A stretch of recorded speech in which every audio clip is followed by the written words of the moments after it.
straight through Hyrule Castle there. And it looks like we're underway.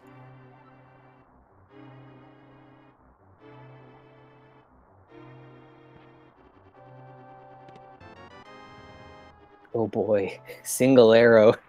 Oh, are already starting out well.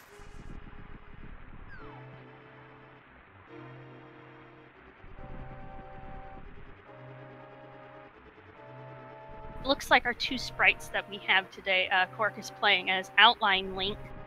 It's just the outline of the sprite is the only thing that's visible, and then Aeralis is playing as Celis from Final Fantasy VI. So it was Uncle had a sword anyways, even though this was a randomized sword seed. Interesting.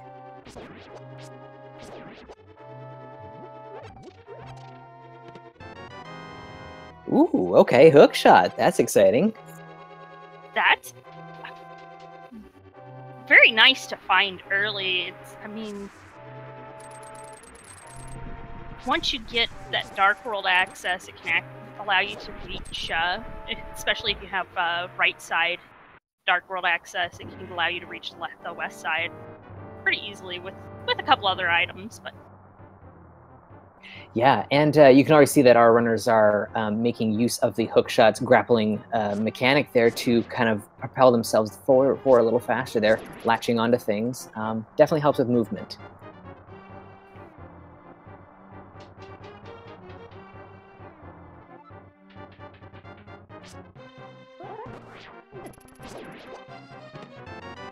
So all in all, pretty good setup for a pretty quick escape we should see from both of our runners here. Sword in hand and the hook shot to kind of help move them along a little bit more. It should be pretty quick.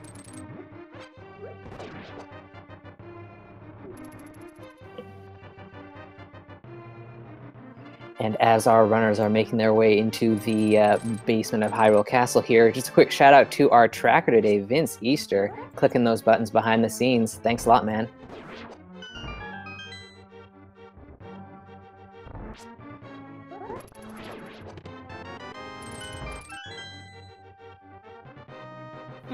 Just a burrito in that chest.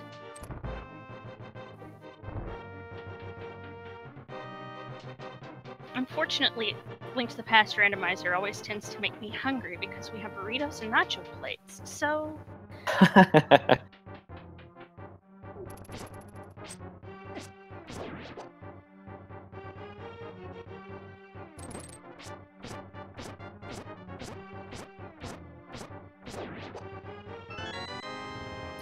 Ugh, the ball and chain guard takes quite a few swings there. Ooh, we got a glove here. I think it's 6 swings with a fighter sword, or 2 pots. That would be correct.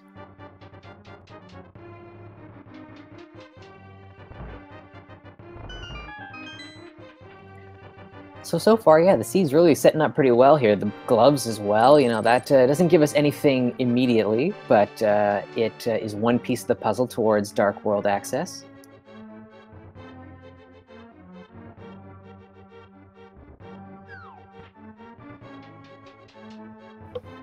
Drats, I'm being corrected that it's 8 swings. Oh, I'm off by 2. Oh. What I trusted you. I don't really know all the kind of fine points of that. Math.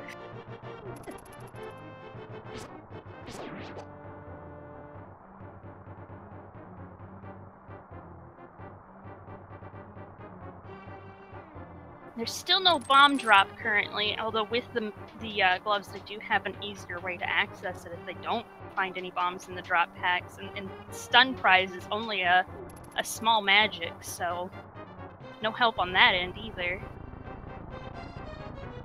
Yeah, that is kind of unusual. We haven't seen it yet. We've got the rats and the snakes to hopefully land a couple of bombs before they get through escape here.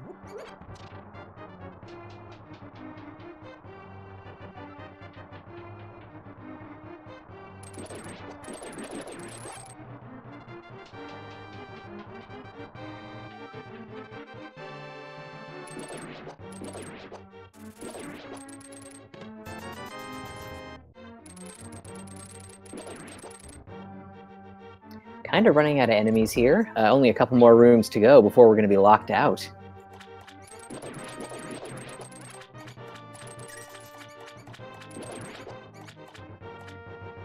But there we go. Kohrek picks up one bomb from one of the rats there. Ooh. Oh, and so did Ooh, and the Aeralis. snake dropped one. Yeah, how about that?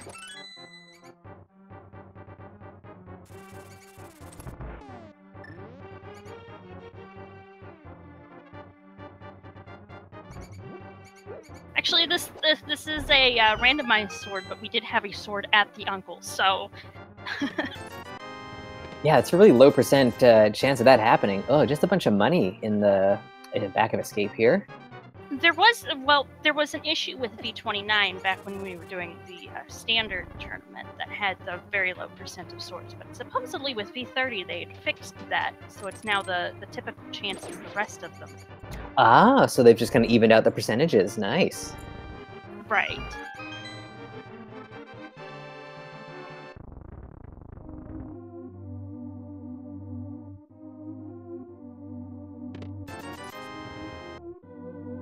So we see Kohrek coming through with about a 610 on the escape time.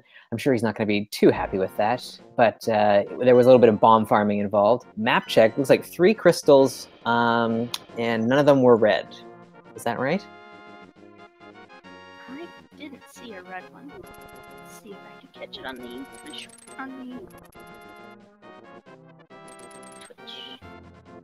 Nope, did not appear any of them were red. Nice.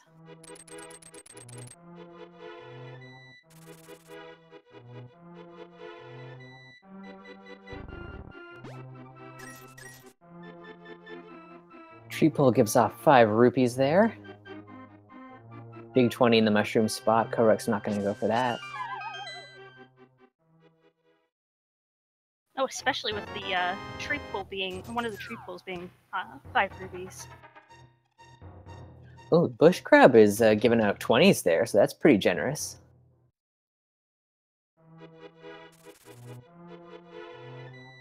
That looked like mail on Lumberjack Ledge.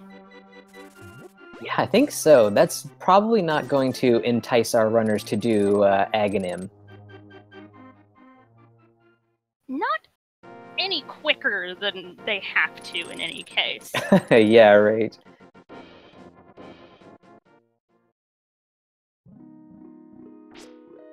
It is a routing choice for a lot of runners. If you don't have to have Aga for Dark World access, you leave Aga 1 for last, and just mirror as soon as you've killed Aga 2. That is, yeah, for an all-dungeon seed, that is really common.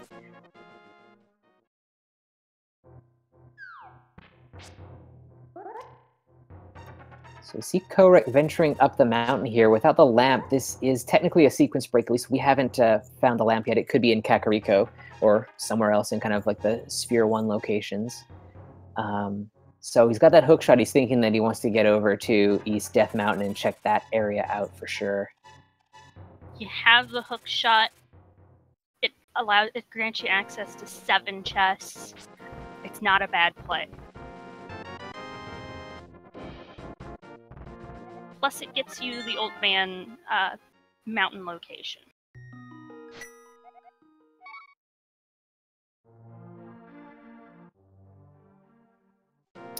Finding Bombos in Blind's Hut there.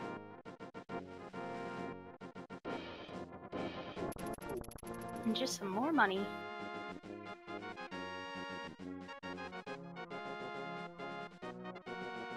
So I saw that Kohrek decided to save and quit there. Maybe just thinking to try and limit his time going up and down the mountain.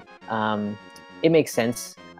There are chests over there in the Paradox Cave, but maybe you're thinking that you can route that area more efficiently a little later on in the seed. Apparently he did not have any more bombs, so... Oh, that could have been it. And he went to that south shore, or right below the grove, there's some guaranteed, or 50-50,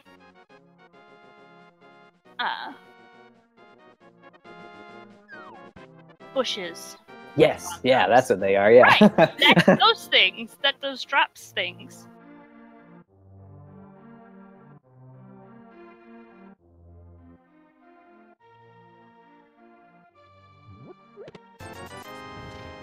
completely missed what was in library.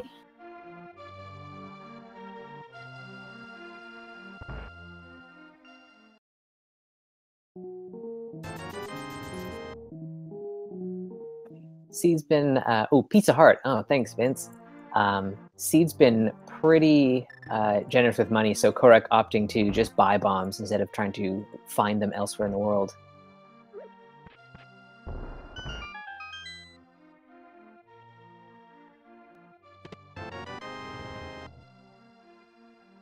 And a piece of heart from Bottle Vendor, too. Little high five here between our runners, and Flipper's hanging out in the chicken hut today.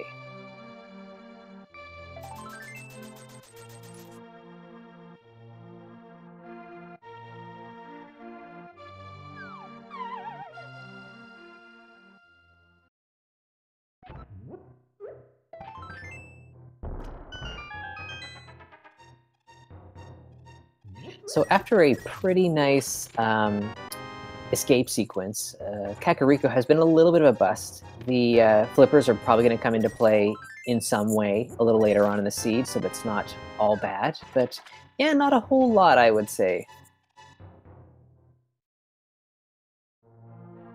There's no need... Well, if they do the South Shore checks, there's no need to fake Flipper to check the Zora area in Hobo. So... That's definitely something, you know. And I mean, Aeralis has enough cash to pay off Sora as well, so we'll be able to route that in as well at the same time.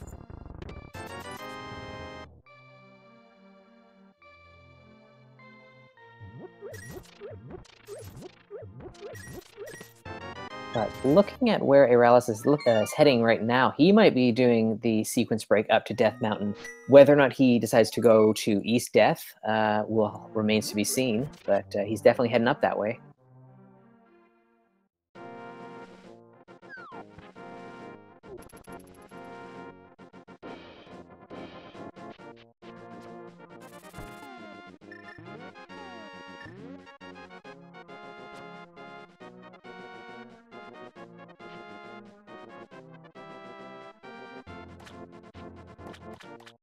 Looks like Kohrek is making that South Shore play.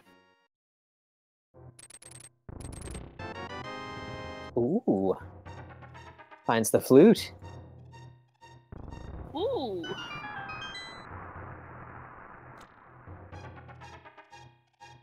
So Old Man's still technically a sequence break, but not as much. Yeah.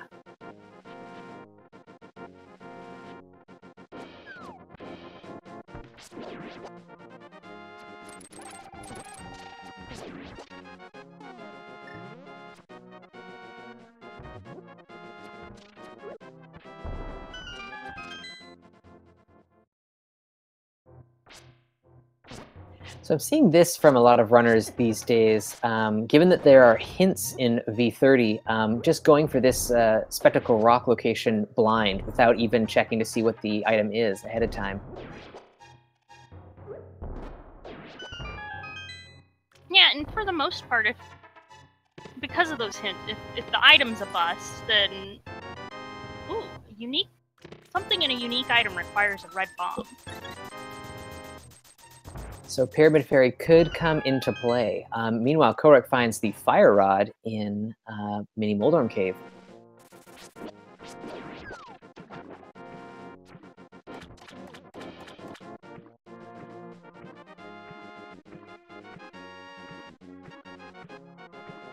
So Hylia Island doesn't have a whole heck of a lot, just 50 rupees hanging out there.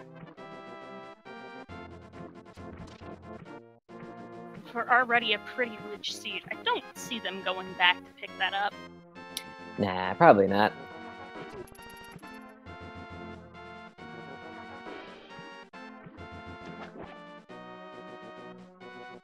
Aeralis is trying to get to, over on East Death Mountain. Getting cabbaged and dead rocked. Yeah, living dangerously on Death Mountain with only 4 hearts.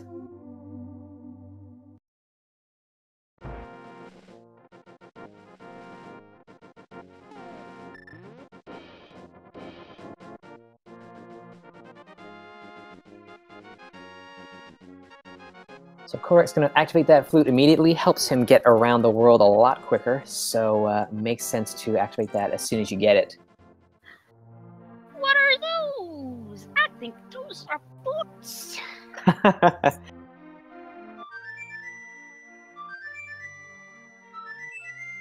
Ooh. And the hammer and our first bottle.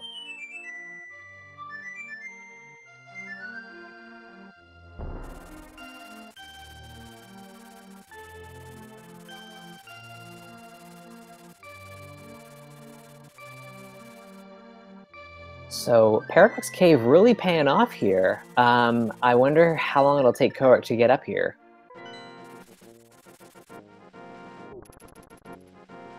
It's one of those parts of the world that, like, you know how much time it takes to keep walking up and down the mountain, so you want to try and, minimize that amount of kind of wasted time. But as Aeralis has shown us here, boots, hammer, that's a pretty good find up there. Oh, yeah.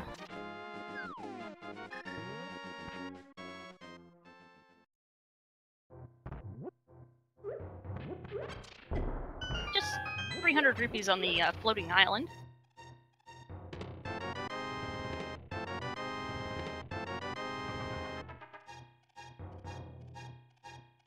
Okay, Master Sword for Kohrek.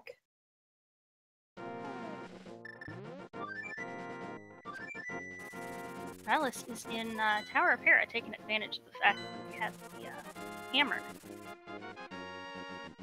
And seeing as this is an all-dungeon seed, if you can finish this, you might as well just do it. So this is a good move.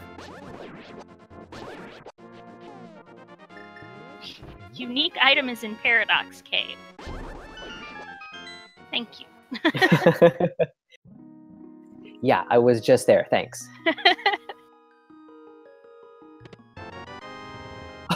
Oh, wow. Titan's Mitt in Ice Rod Cave. My.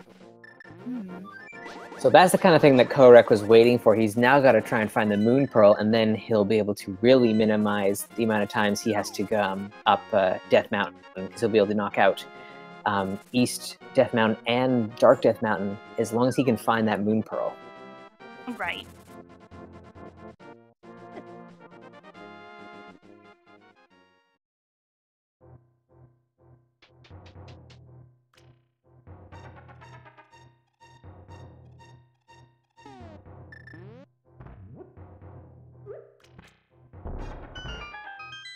Well, we won't have to worry about looking too hard for the pearl, because the pearl was just found in Tower of Hera in the compass chest. So this is going to work out well for Kohrek when he decides to actually head up the mountain. There's going to be a lot for him to explore. A couple of things that Aeralis is going to miss out on, at least initially. Right. Aeralis is not going to be able to go to the to Dark Death Mountain quite yet.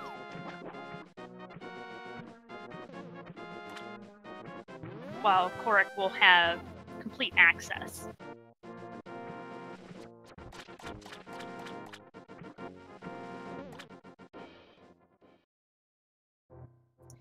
But with some nice hammer strats there, Aeralis takes down Moldorm and notches his first crystal. 19-minute crystal.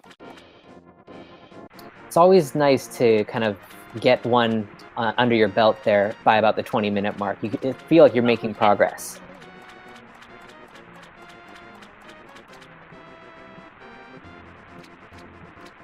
Was that another sword on Zora Ledge? Yeah, I did see that.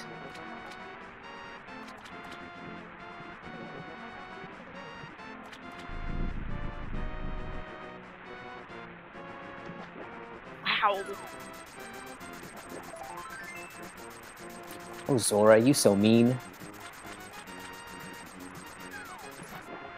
We are getting that Spiral Cave check from Aeralis.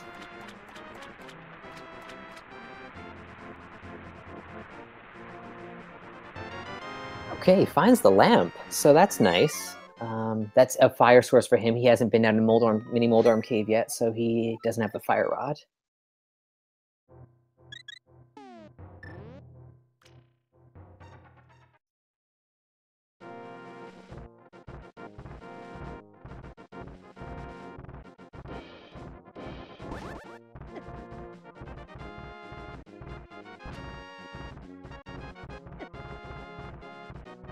Alrighty, so Kohrek getting dead rocked, co-rocked, unfortunately there. But he is making the Death Mountain play, so it'll be interesting to see what we find in the Dark World on Death Mountain. Aeralis is going towards Hype Cave.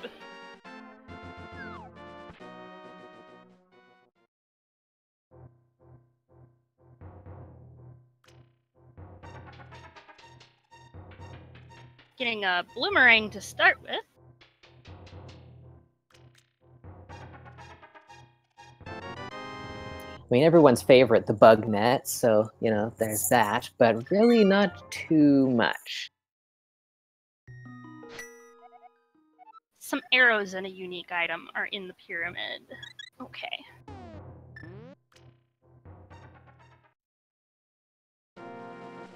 So let's see, we got our pendants here, Skull Woods and Swamp Palace, and then green pendant Misery Mire.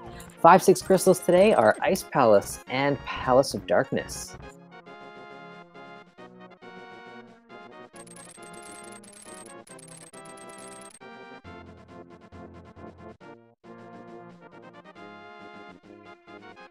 So Stumpy's just got a heart container for our runners today.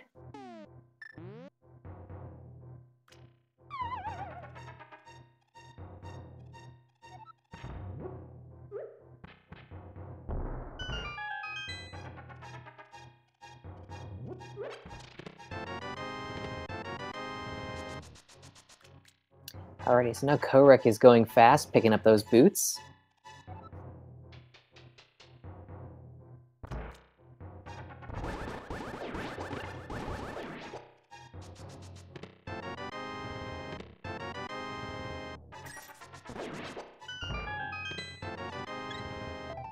Taking advantage of those sword beams to kill off the mini Moldorms.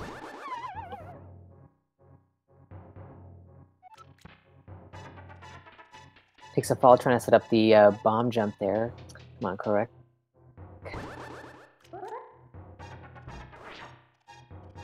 There we go, much better this time.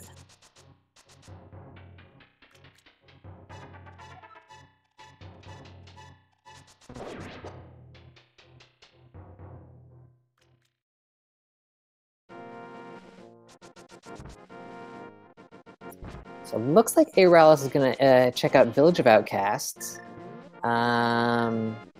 Possibly, or he's gonna do something else, I'm not exactly sure what. Ah, Sick Kid first, good thinking. Ah! Well, they haven't been to the South Shore to pick up their flute anyway, so fortunately can't activate that now.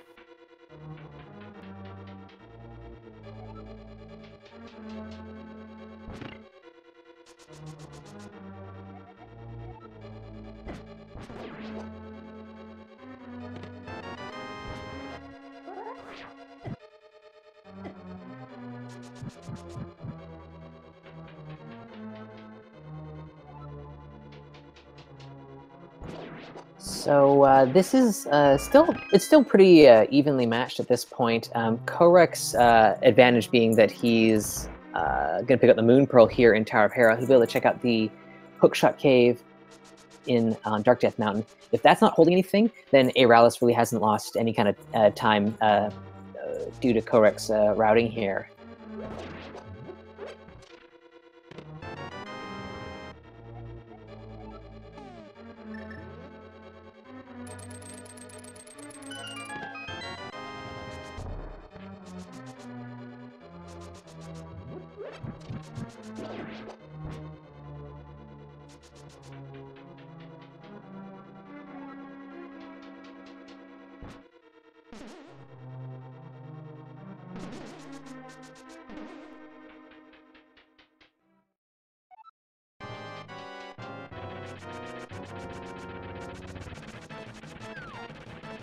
So after this, Aeralis is likely going to head right into Thieves' Town.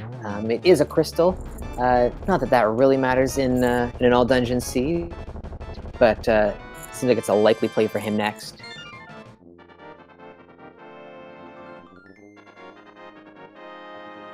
Technically, he has everything needed to finish it, there's no advantage or disadvantage to well, the fighter sword's has a slightly smaller hitbox, but blind still takes the same amount of hits regardless. Mm-hmm.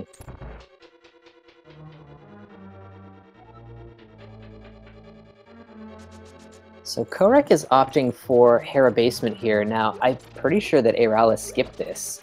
It could be, is it our second item for this dungeon? I'm guessing so. Aeralis did not have a fire source when they were in here. So that's right. They had not been to Mini Moldorn Cave to pick up the fire rod, and I don't remember where Lantern was. That was in Spiral Cave. Right. So Aeralis picked that up afterwards.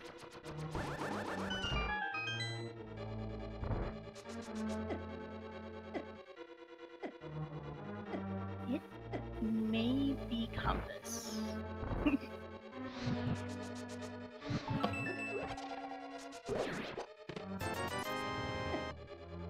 Okay, so 20 rupees. So assuming Aeralis doesn't get really worried and think he has to go back to that location, he's saved himself some time, which is pretty nice.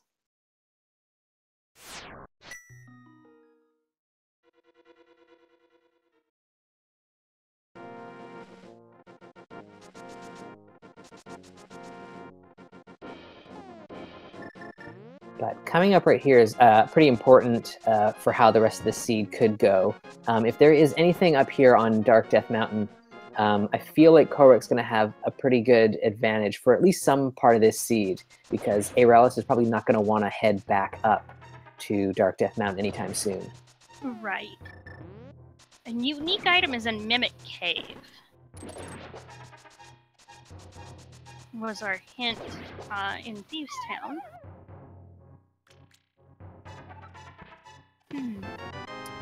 Yeah. Well, that can't be the single arrow.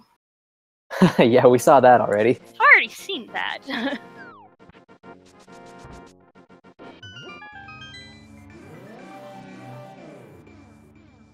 It still could be something like the mushroom or powder, though.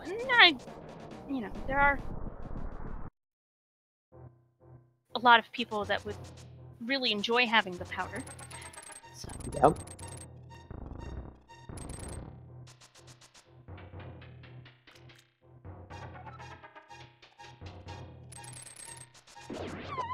All right, so first look here at Super Bunny Cave.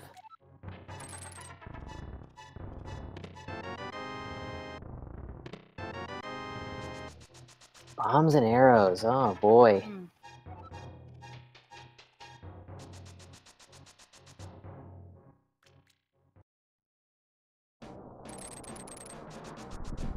Aeralis is picking up blind here. Just a heart in blind's chest. And we're not seeing the small key here, so that means that it has locked itself inside the big chest here, so no need to check that area out. That was Bombos for Turtle Rock, which we already have.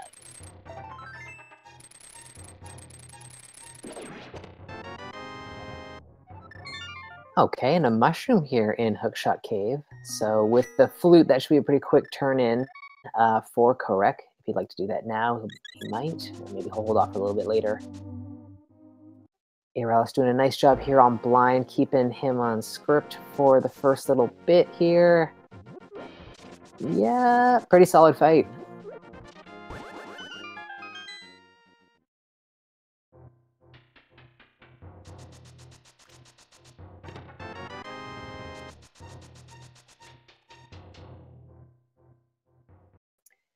Finding these silver arrows in the King's Tomb there.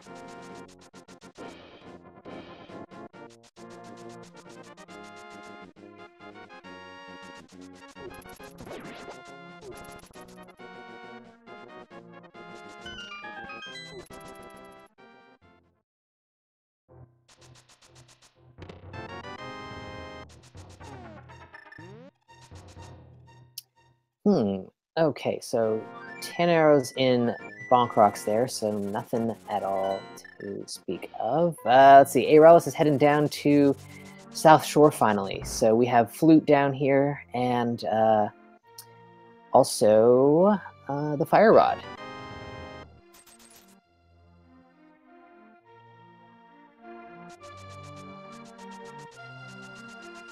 Kohrek is getting his sick kid check finished and heading into Skullwood, Stevestown area, Dark World.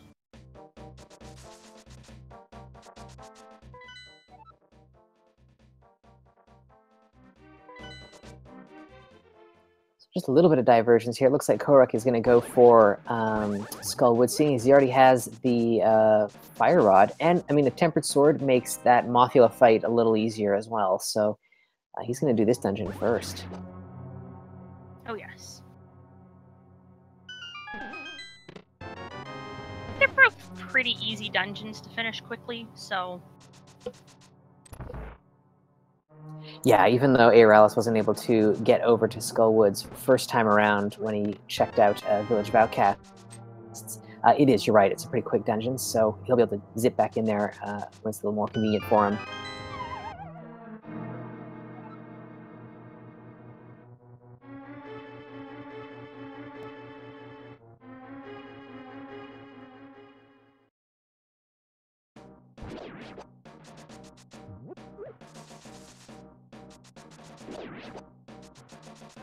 So given that we've got all of the Dark World access, the Flute, Moon Pearl, Flippers, Boots, it's a really free seed. So we should see like a fair bit of divergence from our runners because they've been handed kind of a whole lot of different tools to use, and they can kind of go in a bunch of different directions with them. Ooh, that was almost a grab there. Oh, so close.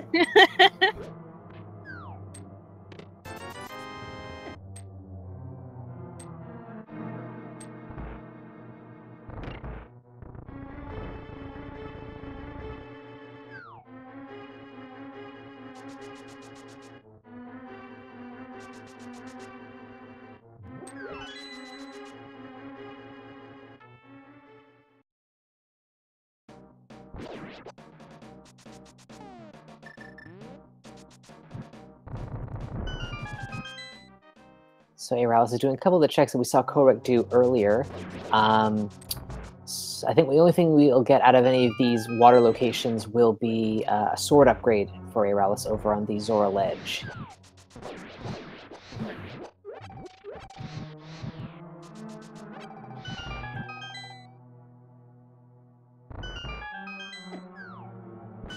Ooh, that was a nice full magic drop. Yeah, that's exactly what you want to see heading into the Mothula fight.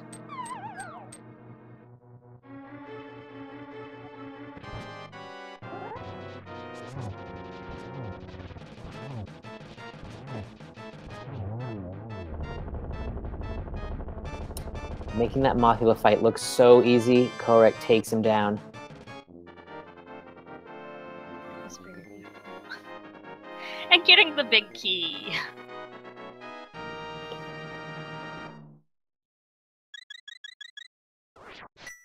One more check.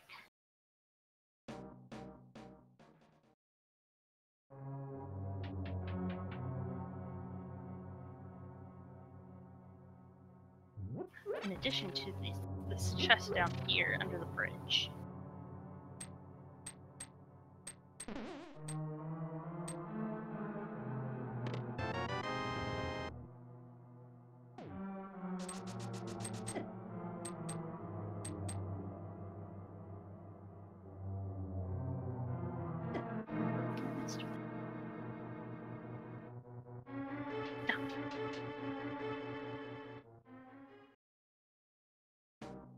Alrighty, so what is Aeralis going to do? I figure that Kohrek is probably going to head down to Village of Outcasts and do Thieves Town next. Just seems to kind of make sense.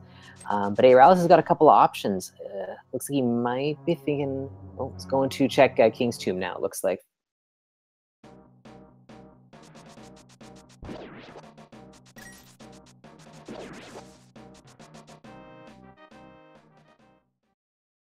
Yeah, Kohrk's already checked these, but Aeralis did some other checks. So Aeralis is picking up their silver.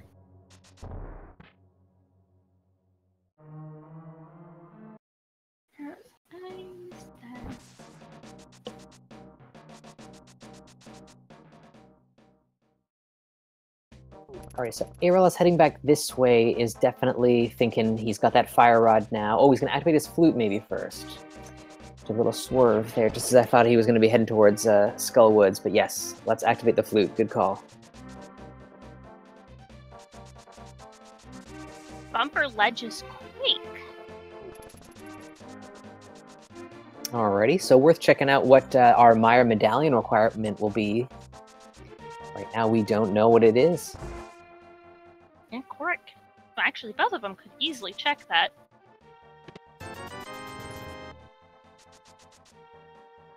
Although Aeralis has a slightly easier time since Aeralis is currently in the light world. Although, not for much longer. Yeah, this is he must have heard you.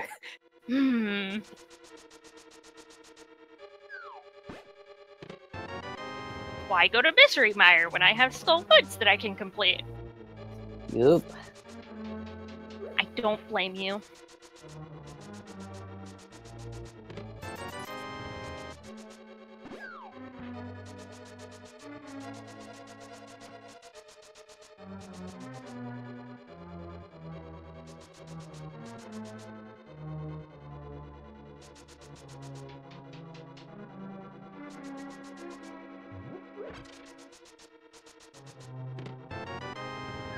So our runners are kind of retracing each other's steps at the moment here. One dungeon that they have access to right now that we haven't seen from either of them is Ice Palace. It's always when you don't really want to dive too early into a race, but it does come with 3 hints as well. And seeing as hints are a part of V30, there is that advantage as well as the 3 items that you find there usually. Right. And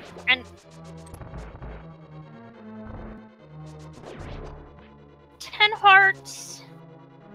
Green mail's kind of but you're kind of healthy. Could make a pretty easy dive into there. You're missing hook. No, we've got the hook shot. Never mind. So you can hit all the chests with no problems. Yeah, exactly. Yeah, full clear it, totally. I can understand. I see, like, both of our runners have stayed away from Eastern and Pod, and that makes sense. You know, you don't have the bow. You don't really want to commit to that dungeon, or either of those dungeons yet. But, you know, there could be a piece of progression there, or it could be a vanilla bow situation.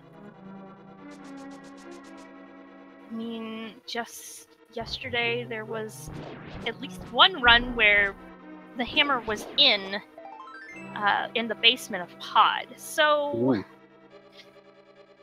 was a key sanity race, if I remember correctly, which was also ow. Yeah, no kidding. Pod is one of those dungeons in a key sanity seed that you're always very careful about your key usage because you don't want to leave yourself without any. And to have an item like the hammer deep in the basement there, ooh, that's not nice at all.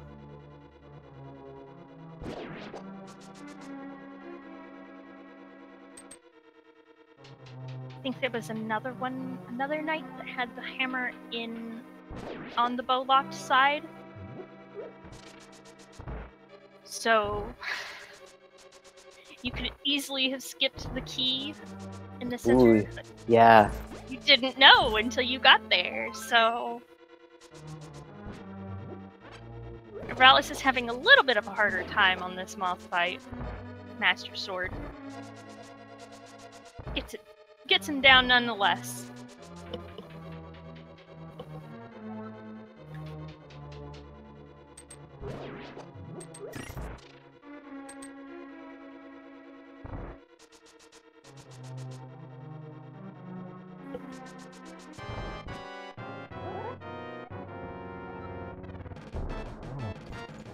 Alrighty, so we've got our runners kind of even on dungeon count at this point. It feels like most of the same checks have been done. So from here, we could see both our runners dive into Ice Palace, as it is the only, at this point, full clearable dungeon that we have on the table. Be interesting to see kind of what we get next out of these two.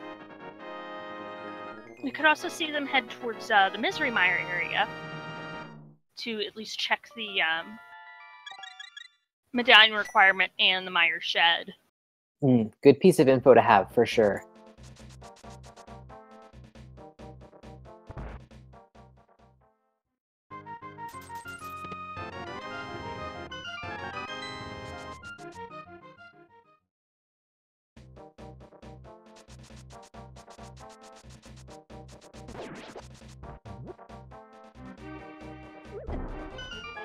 So Kohrek is probably going to head down to Hype Cave after this, I would imagine, because he hasn't checked that spot out yet.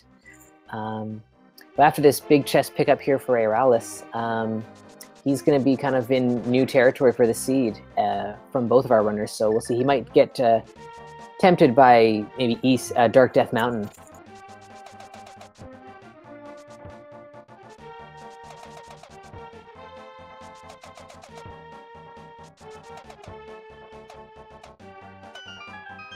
Hammer pegs check from Kohrek.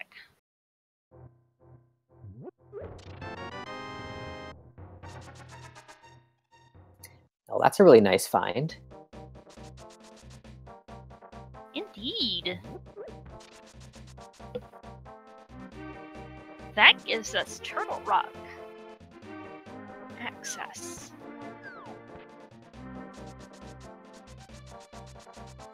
And we do know from a hint earlier on that Mimic Cave does have a unique item that could be nothing, or it could be something pretty big.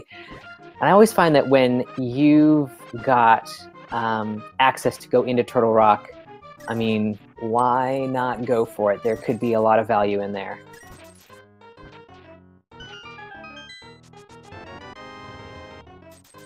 One slight problem with the Mimic Cave is there's no mirror. Ah, yes, we are missing a mirror. As soon as you said one slight problem, I was like, oh, it's that. Why did I say that? Why did I say they could go to Mimic Cave? Always the mirror.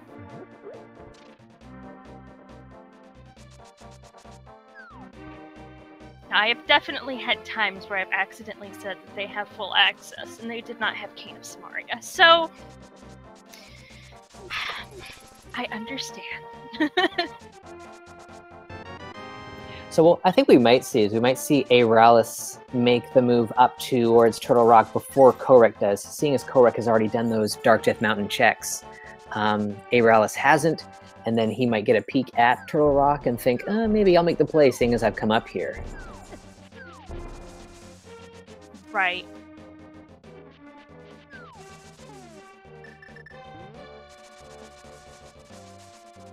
Wouldn't quite be fully clearable after, other than the... Oh, but Aeralis is heading to the Misery Mire area. So... Ooh, so bombos for both. Interesting. We have access to them.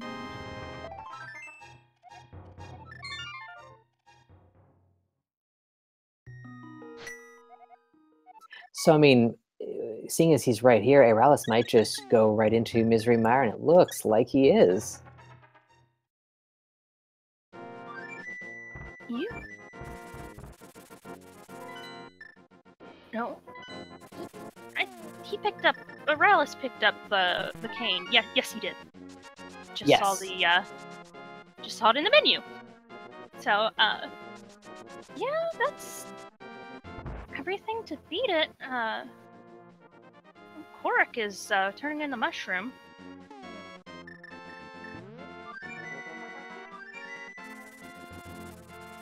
Just bombs.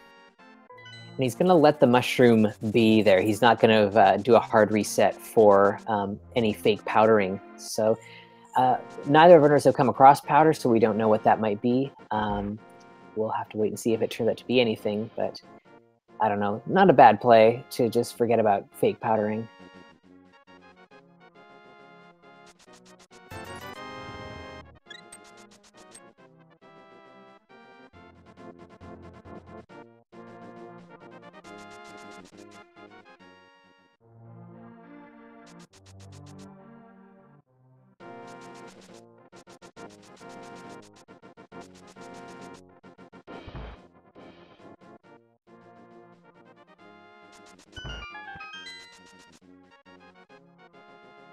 Ooh, so Kohrek is coming back to the maze here. I forget if he saw this first time around or if he just maybe walked right past.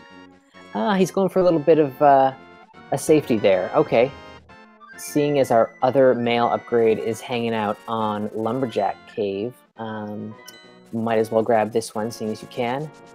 And yeah, he is heading into Ice Palace.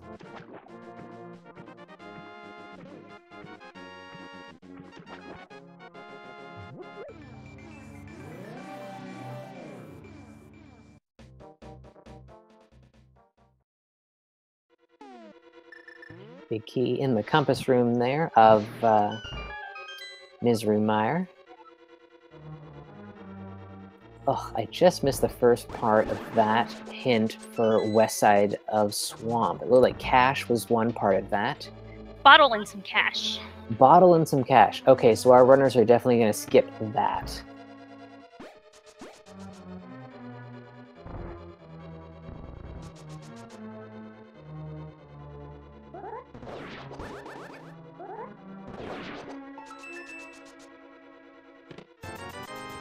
And Aeralis is doing the cutscene chest. Well, it looks like Kohrek picked up blue mail somewhere. Yeah, he just made a quick visit over to the maze in just south of Kakariko there. That was where our other male upgrade was hanging out. Ah.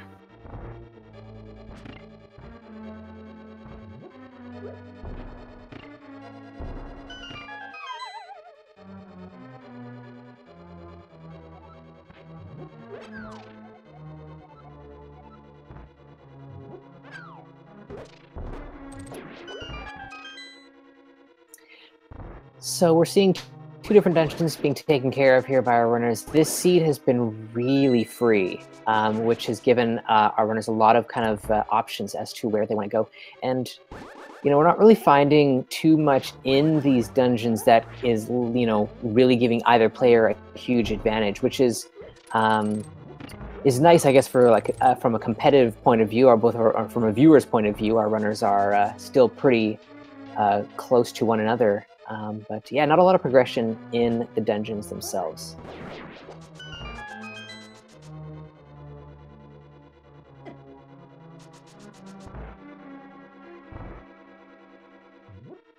Someone says that one of the hints was unique item requires hammer, so I'm guessing that was the Misery Mire hint from the cutscene room. Yes, it was.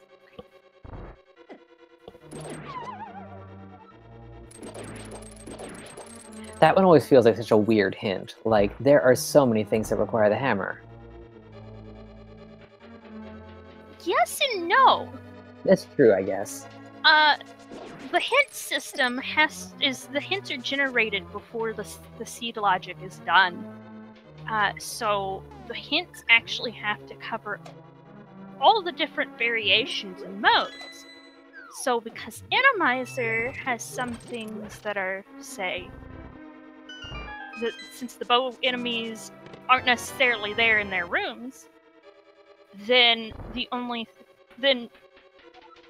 that technically isn't a bow locked area or a hammer locked area. So yeah, I guess it is. Confusing way of saying that. Yeah, I got you. That's technically bow locked in Palace Darkness is Helma's sword. Now I know this was for hammer, but that means that there's very few places that are hammer locked that you might not think of, since inverted mode allows you to get into Turtle Rock without the hammer. Mm-hmm. Yeah. So Turtle Rock is not considered hammerlocked. I guess it's one of those hints where I immediately think of how many like dungeons where you need the hammer at some point in it, and I go, oh, like it's like Swamp Palace or Ice Palace. But when Right. you're actually thinking about what is specifically locked behind a hammer, yeah, not that many locations. You're right. Meanwhile, Kohrek picking up the bow in Ice Tea Room there. Better than finding the bow on Vitreous, I think. Although bow on Vitreous would be a nice reward for Aeralis, who's done an excellent job here with this Master Sword fight. Exactly.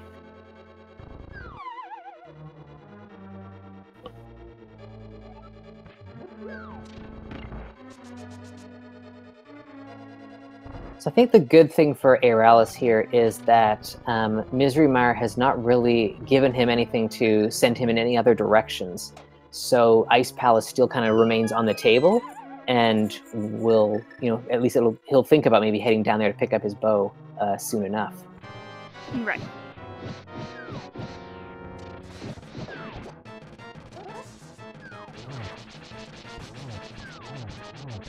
This is not inverted. This is just your plain old standard all dungeons, fortunately. But, yes,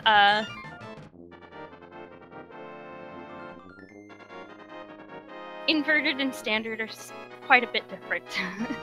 Yeah, no kidding.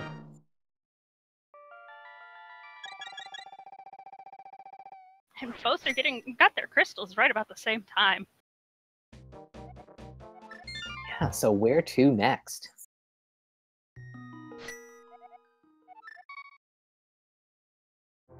Smart Aeralis. Yes, he's going for Ice Palace. Yep. I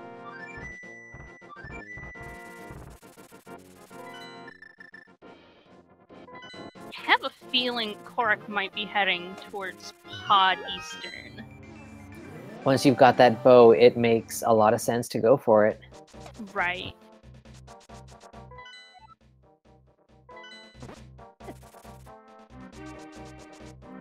And that way he'll be able to finish off his 5-6 crystals. And as we saw from a hint earlier, there is a unique item behind the big bomb there. So could come into play.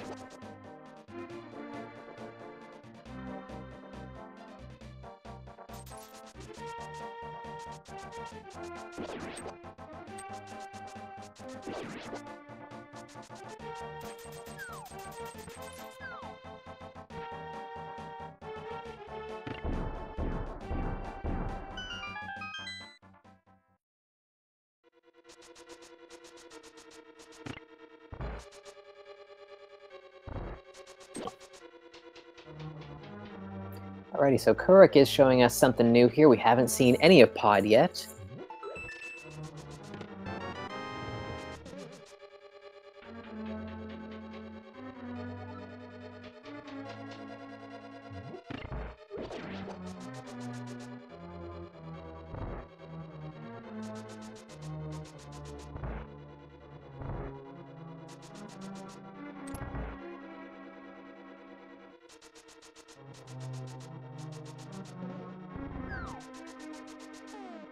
So it should be a pretty full clear on Kohrek's side here. There are, what, things that you can find here?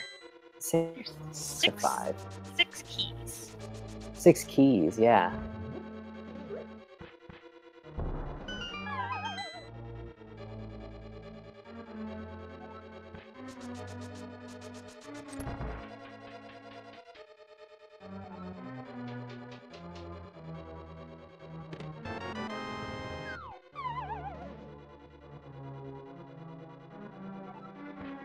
Aeralis taking care of the Pengators there with some bombs very nicely. And Kohrek finds the Ice Rod down there in Palace of Darkness.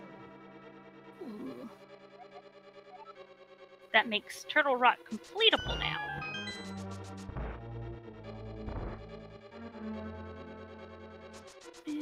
hookshot hint.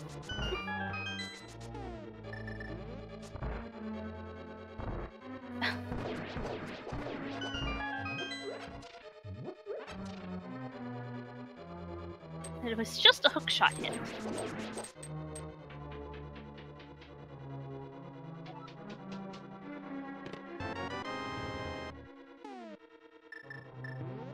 Well, there are some people that like to refer to hookshot is near your ankle. Okay. There are some people that like to refer to Pod as the Mullet Mansion, with the business in the front, which are all your keys in the front and all the items in the back. It's a pretty good description for this dungeon, because that always seems to be how it plays out. Just because there are so many, so many locked doors you need to get through in the first little part of the dungeon. Yeah, it definitely plays out that way.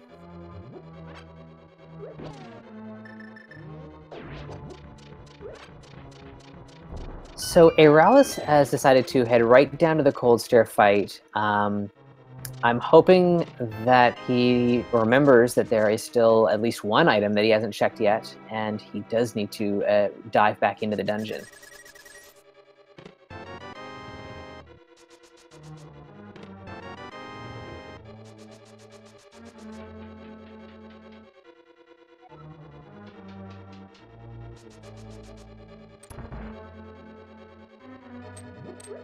A very scary one heart cold stair fight there.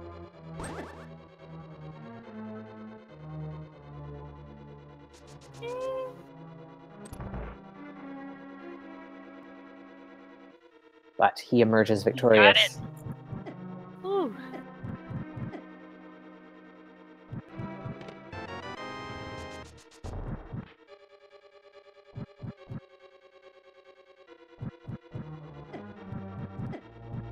Ooh, there's powder in the dark maze.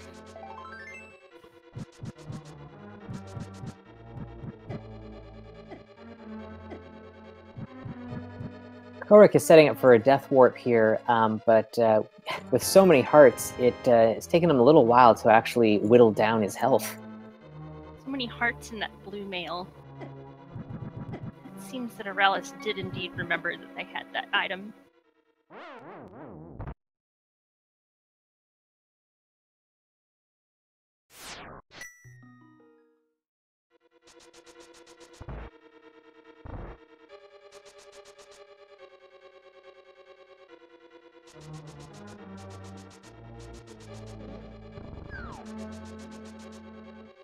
Yeah, I think Aeralis' play here, the way that he had done the Ice Palace bomb jump, and when he was trying to do the bomb jump in the double freezor room, he fell down, and I guess just the way, you'd have to kind of loop around the dungeon a little bit goofy after that, thought it best to just go for cold stair and kind of start fresh again to go back for some items.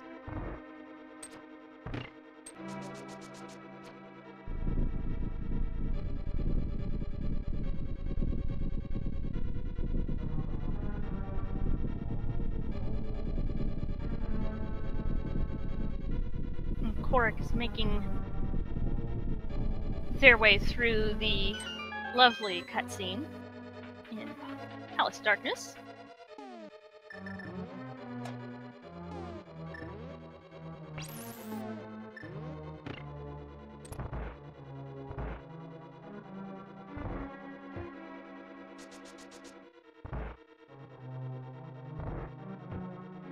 Ice Rod to hit that crystal.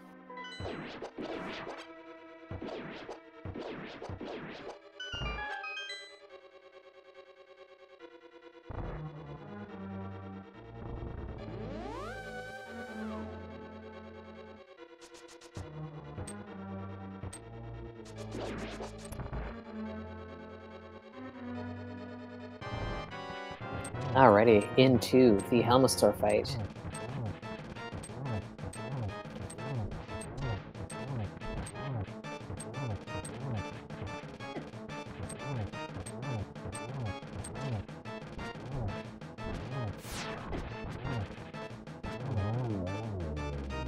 a couple of slashes with the tempered sword.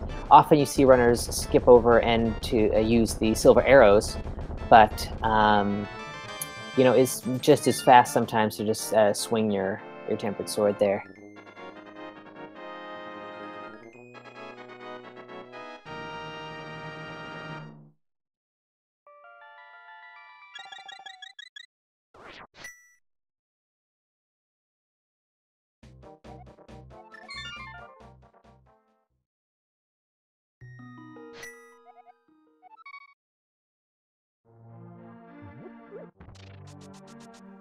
Alrighty, so Kohrek is probably going to take out Eastern Palace now, seeing as you can also do that. Or he's going in a different direction. Sure, why not?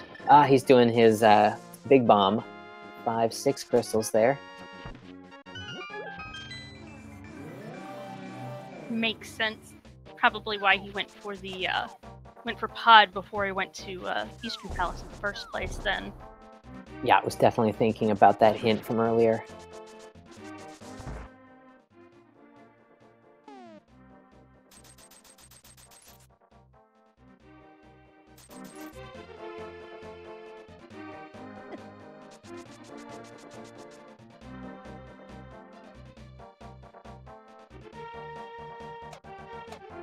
Okay, so Aeralis is finally going to even up the sword difference here.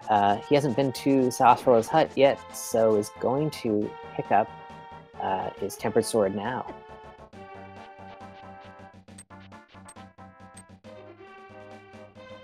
Oh yes, he did complete Misery Mire, which was the green pendant as well, so turning that in, but just some cash.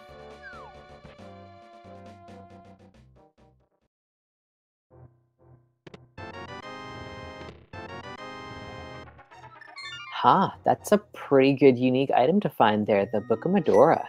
Seeing as we have not found the mirror yet, that is access to Desert Palace. Indeed. And seeing as Swamp Palace is a pendant, there is the possibility of that mirror being in Ganon's tower. Oof, that'd be mean. Really be mean. I can blame that one on chat, fortunately, because they were the ones who suggested it first. Oh, bad chat.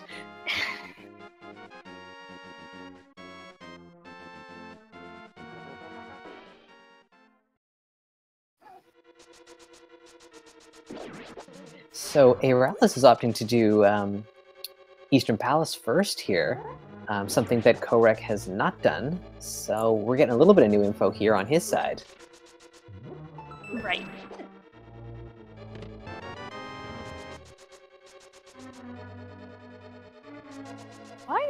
Why is chat so mean? You're not being mean enough.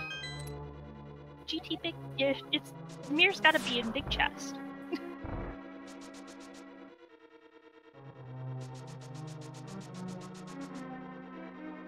No, you don't want it to be in the big chest, because nobody checks the GT big chest. Oh, no.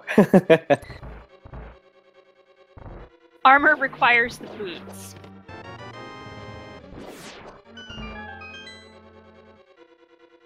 Ooh, half magic and a unique item is with the chickens.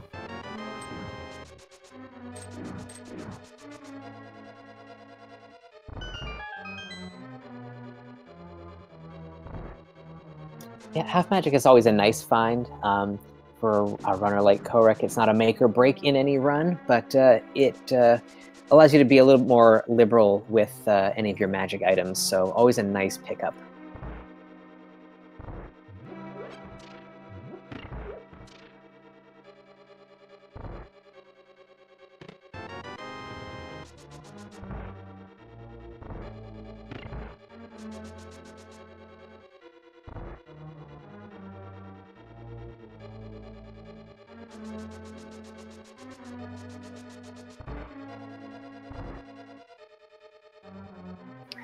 There's not really been much of anything in Eastern so far.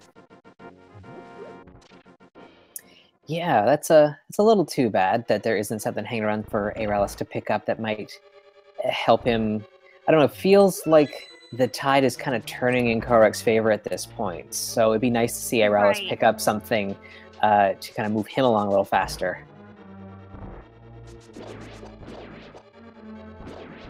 But we also know that he needs to get into pod to...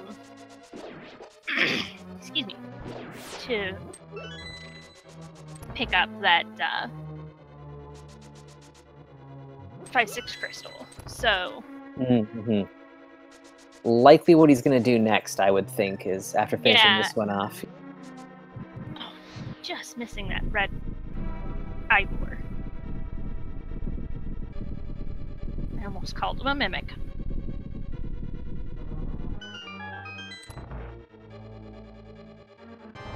He's just Mimic's cousin.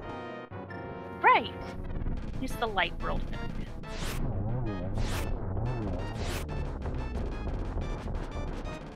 Oh.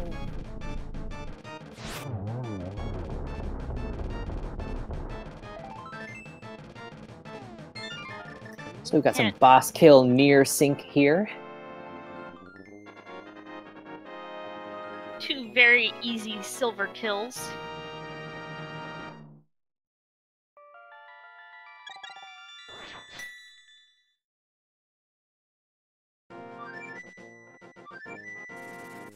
Yep, and Aeralis is going towards pod, it looks like.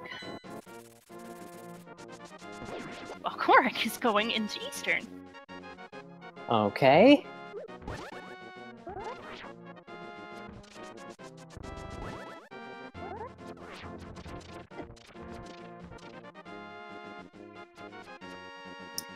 So yeah, Kohrek seems to be hoping to leave Turtle Rock for last and then be able to zip over to Ganon's Tower kind of in the same go there. I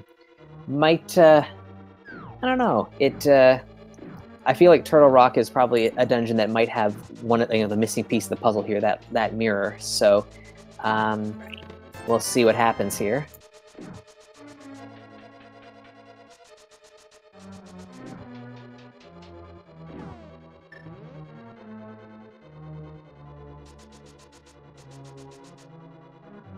Soon enough, Aeralis is going to snag that ice rod, so that he hasn't been up to Dark Death Mountain at all yet. No. So maybe with that final piece, he might go, okay, I'm gonna go for the Turtle Rock play.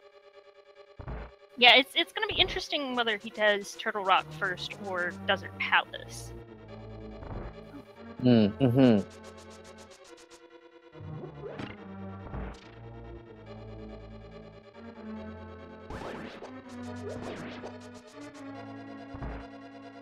Of course, he has to get that book from the 5/6 crystal in the Pyramid Fairy, so...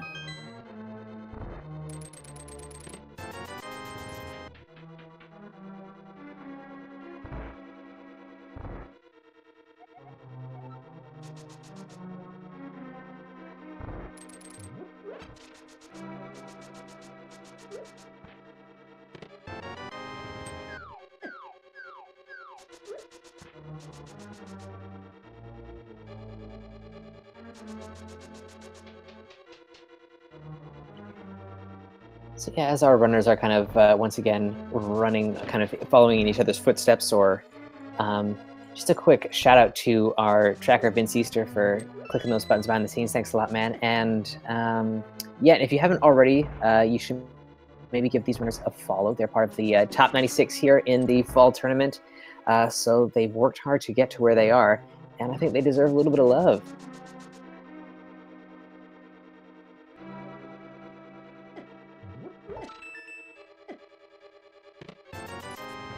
I love that boot skip to just bounce back. Yeah, right? It's so good. So nice.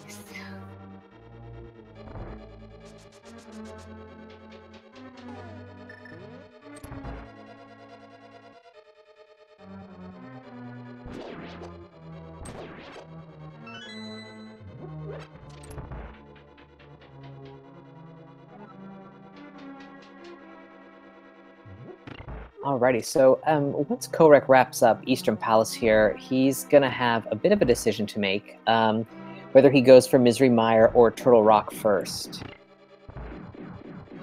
Right. We've seen what Misery Mire has, which is not a whole heck of a lot, because Aeralis has already cleared it out. But Kohrek doesn't know that, so if he's not going to be sure kind of which way to go at this point. There was a hint that mentioned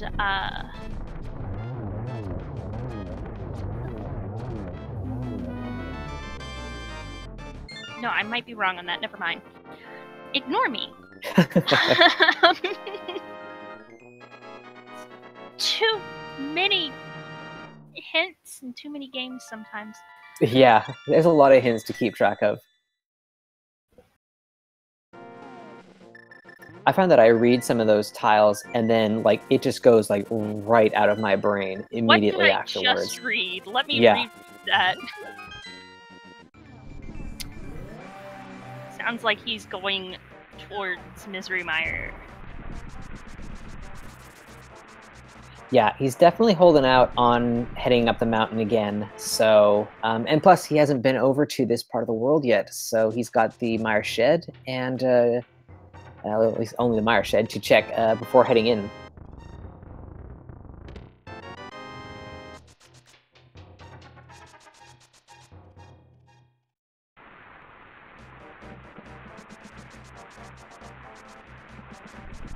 I mean, this isn't all Dungeon Seed. You have to do it anyway.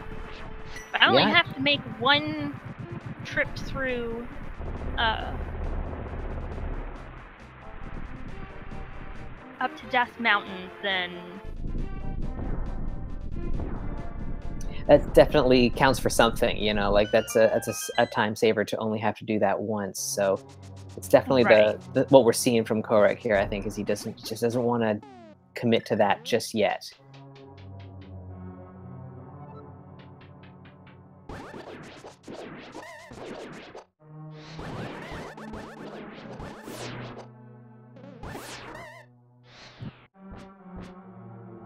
I'd said Kohrek might have a bit of an easier time on, well, will have an easier time on Vitreous with both Temper Sword and the bow. So. Yeah, it's going to be a real quick fight compared to Aeralis, who was a real champ going through it with just Master Sword, yeah.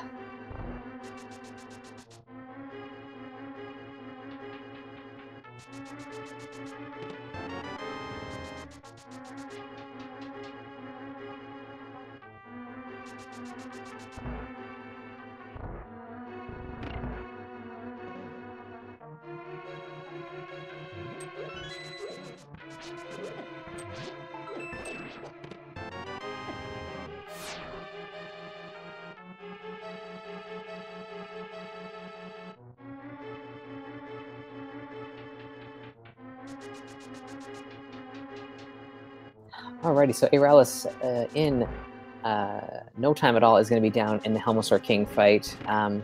He'll have both his 5/6 crystals at that point. We know that the book is hanging out with the Pyramid Fairy today. He might choose to go that way.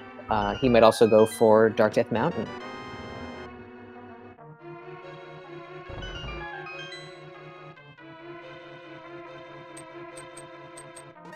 After Misery Mire, Kohrek basically only has Turtle Rock as an option at this point, so is probably going to head there after kind of empty in the mire.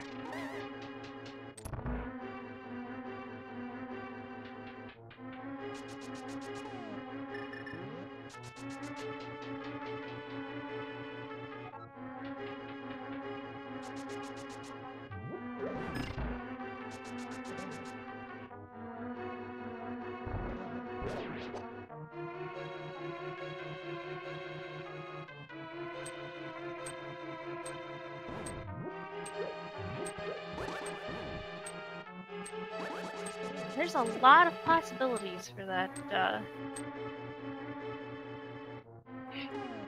Yeah, for the last little bit of this seed.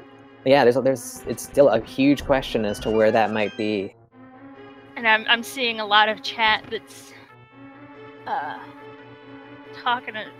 mentioning Spike Cave and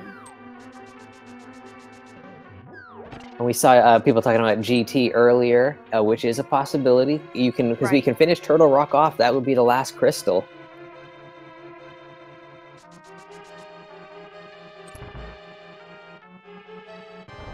So Aeralis has finished off Helmosaur King. Save and quit. Where is he going? He's going to his house.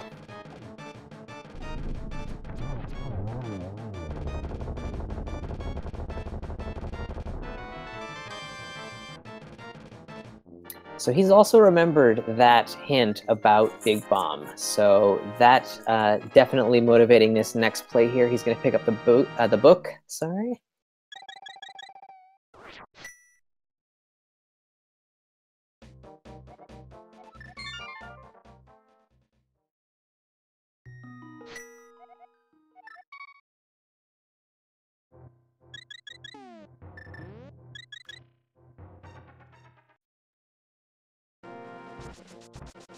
Alrighty, so Kohrek is making the play over to Turtle Rock at this point. He doesn't really have too much else on the table, so he's leaving things behind like Magic Bat. But really pretty much not just much. a bunch of one-shot places, I think. Yeah, I mean, you might as well go for a dungeon you can complete, and it's also your most dense item location remaining.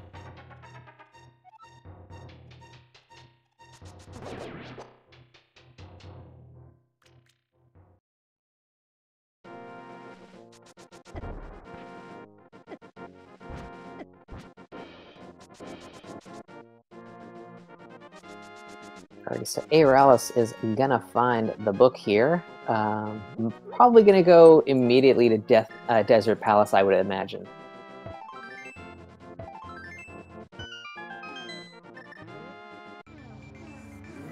Likely, yes.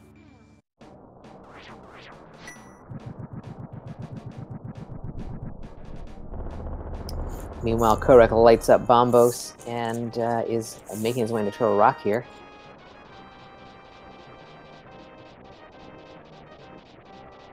Sure enough, there's Aeralis in the desert area.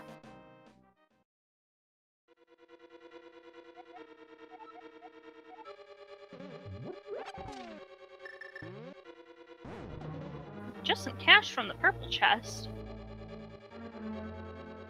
Did they check? I don't think they checked purple chest. So. No, I don't think so. I think both runners did do blacksmith. The smith, but yeah.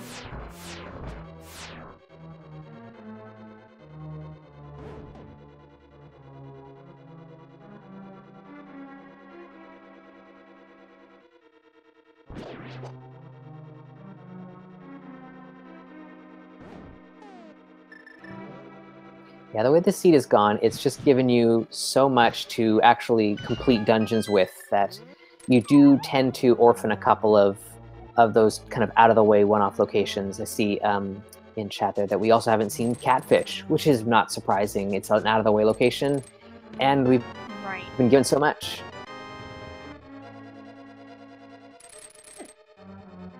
They kind of gave us a lot of stuff that was somewhat pointing towards TR, so yeah, like if the mirror's not here, I'm going to be slightly surprised, but not entirely surprised because then right.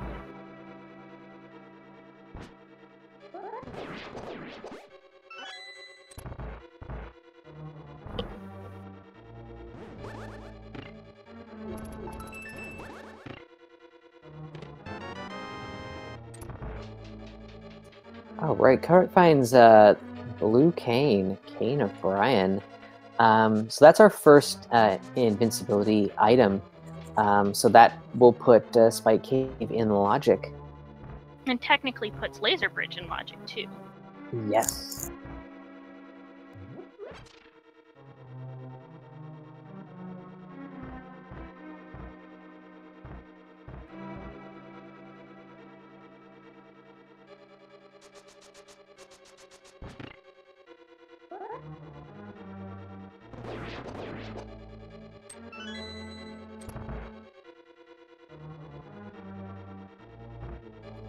a pink one. Yeah. Just some bombs hanging out on the lava island chest.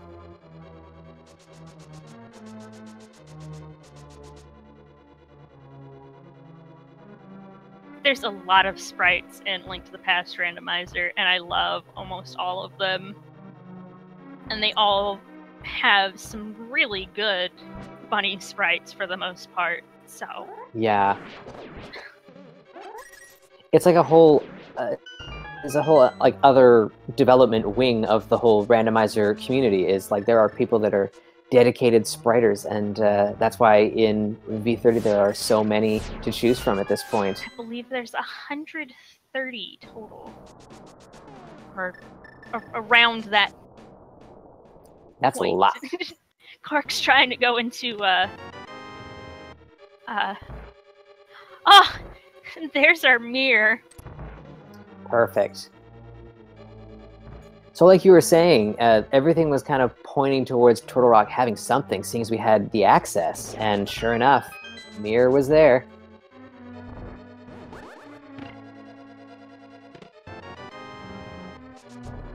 So yeah, at about 121 and some odd seconds, Kohrek is in go mode in an all dungeon seed. That's really impressive.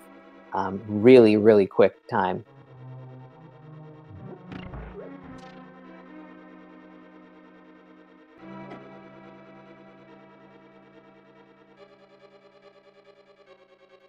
So we'll have... Technically could have skipped book. Mm-hmm. But it required you going up to Turtle Rock to do that. So... And you couldn't complete Turtle Rock until you did Desert Pod anyway.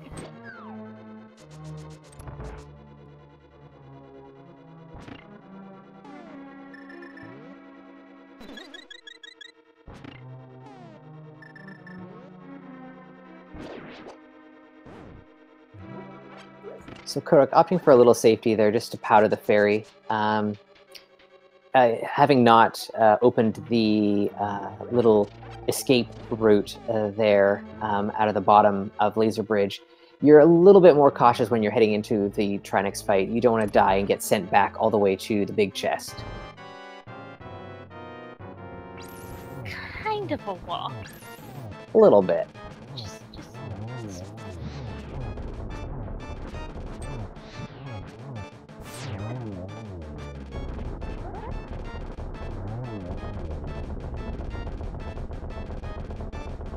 Aeralis is on their way to Turtle Rock.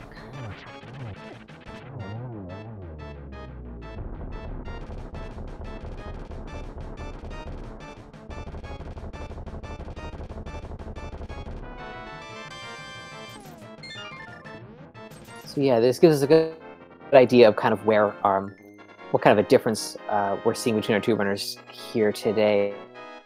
Aeralis is about a dungeon behind at this point. You know, it's not going to take too long for him to, you know, go mode through Turtle Rock, but it is, you know, it's a little bit of an advantage for Kohrek at this stage of the game. So, with that, that's 7 crystals. Oh, yeah. And we're going to have to do this really quickly. There's 22 locations in Ganon's Tower where the big key can be. Please get your guesses in chat. We've got it started up really quickly. We've got to turn it... Stop taking numbers here fairly soon. But,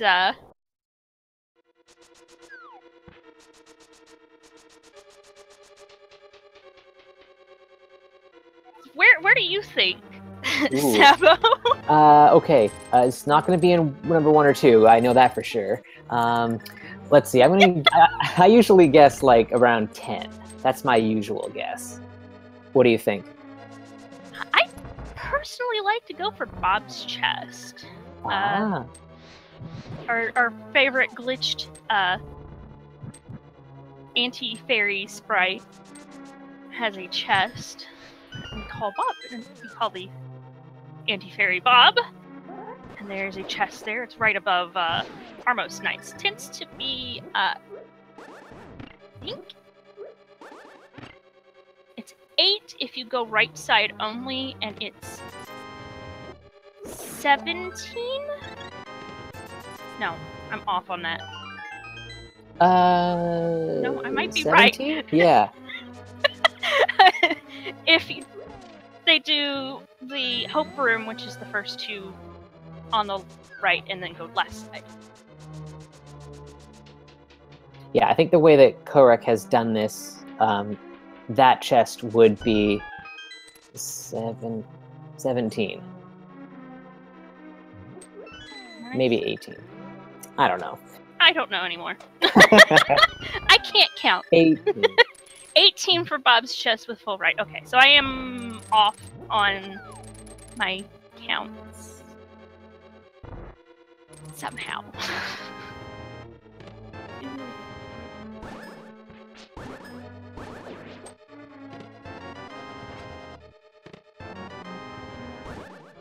I guess we should be counting some of these chests as well as they're going. Right. Let's see, 2, 6, 7, 8, 9, 10, 11. Or 11. There should be 12. Okay. We're so good at this game. We're great at this. I've been doing key sanities, so... Yeah, right? We've already had the big keys.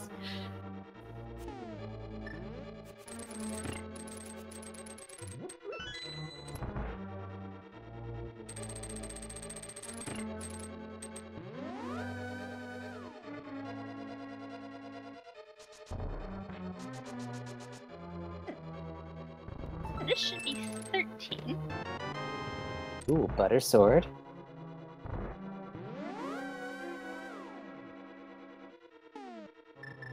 Soon to be heading into the randomizer room. So called because literally the only time you will ever go into this room is if you are playing randomizer.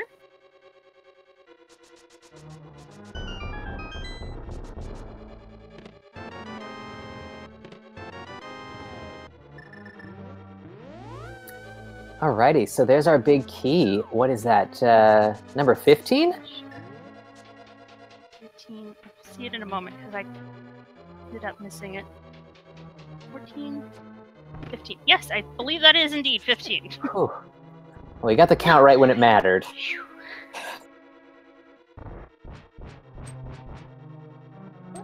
And the closest guess from a sub or supporter was 16 from Morbist99. Congratulations on your win. Do not go by Price is Right rules. I'm so very sorry. But... Hey, and Aeralis just picked up his go mode, the mirror as well there.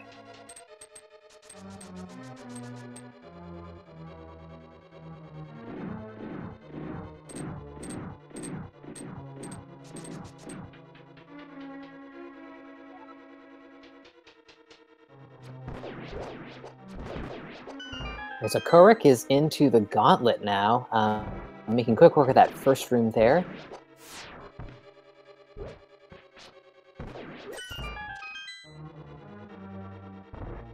Meanwhile, Aeralis is going through the dark maze.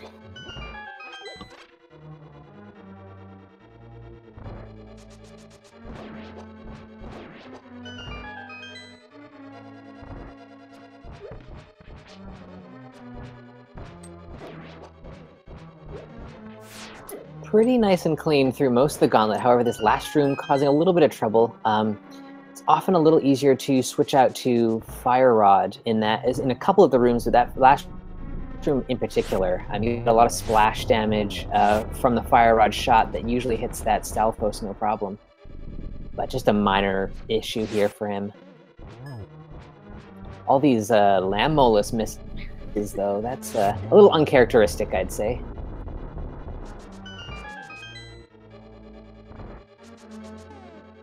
And you see some runners that do go for the Ice Rod strats and at the end of the gauntlet, and then just, or not ice rod, fire rod. It's not as easy to go through with the ice rod.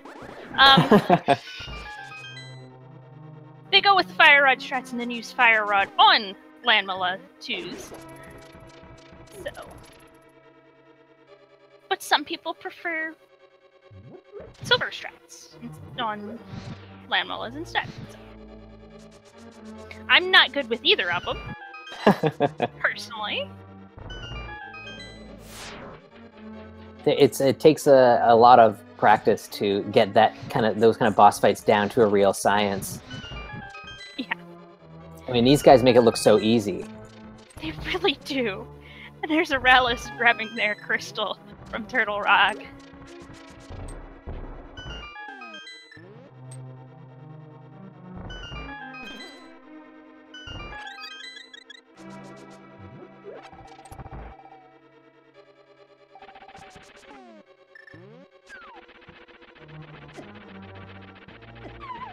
Ooh, Trolldorm claims a victim.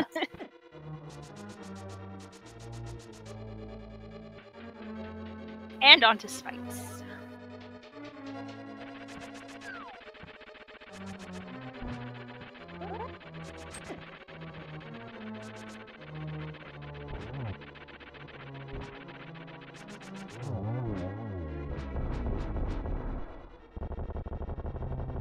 Not again, however.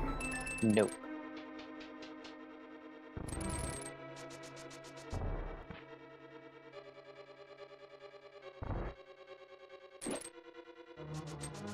I find that all dungeon seeds are a little bit odd with their pacing. You know, when you're coming up GT here, you've got a little bit of work to do, and you kind of like the tension's kind of rising, but then you're like, oh wait, I've got to do, Swamp Palace and Aga 1 still. Like there's still actually game to be played. Usually you're just ready to drop into the Ganon fight. Looks like Aeralis has chosen not to do the right side, and it's going left side instead. So they'll find their big key a bit quicker. Take a little bit of time. And every little bit counts, so it's good for him, definitely. I think we saw Kohrek nail a triple there in the middle of that Aga 2 fight, so pretty nice there.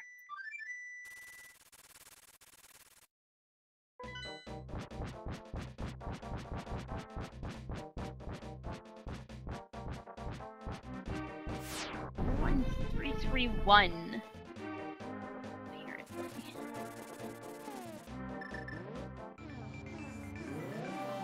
That's 23 is number 1. I'm sorry.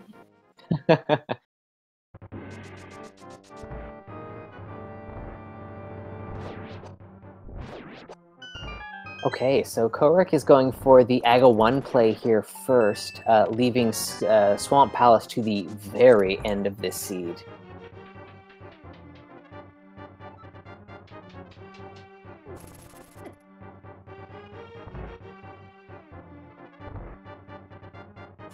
Kind of like this.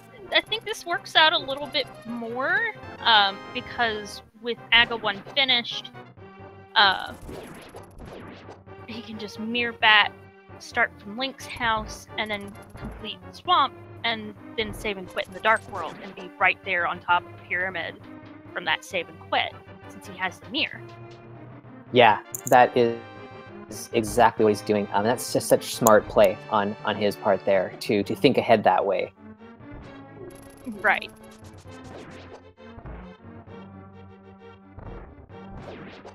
Kohrek has picked up their GT big key. Yeah, he did a couple minutes ago.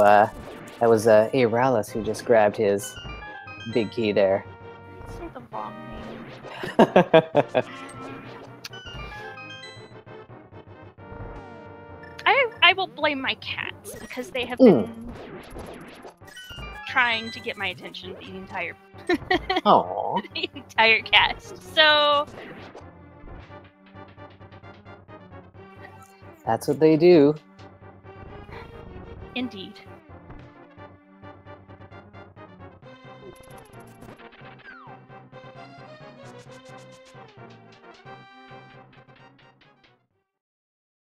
Alrighty, so Aga Tower didn't prove to be too much of a challenge to Kohrek there. He's up in the Aga 1 fight already here, pretty much. Unfortunately, did not mirror out. He was sitting on that mirror for a long while. Yeah, that definitely makes you nervous as a viewer. Like, you're thinking he's gonna, oh no, don't hit that button by mistake. Don't hit it accidentally.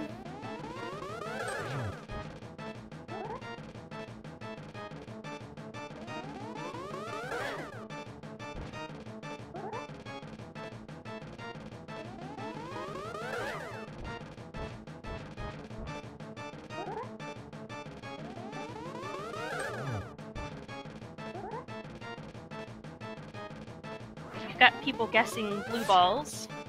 Hmm.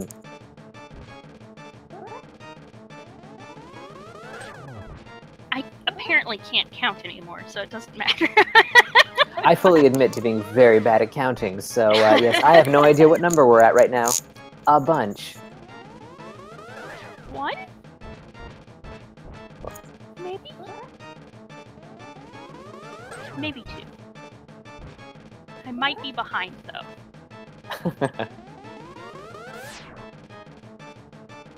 I'm likely behind, because I think I saw a third.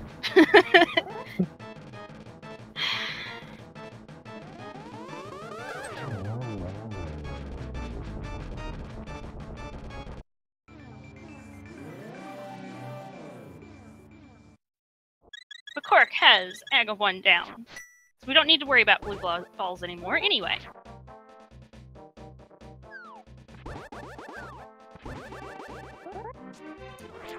And the final count for blue balls was 4. I missed one.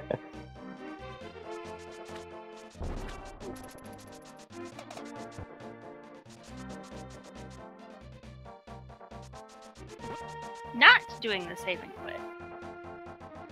I don't know which one's quicker, though. Between the mirror, save and quit, and just making the run. Yeah. I bet you Kohrek has probably timed this out at some point and has figured out that There's probably been people that have, yeah. Yeah.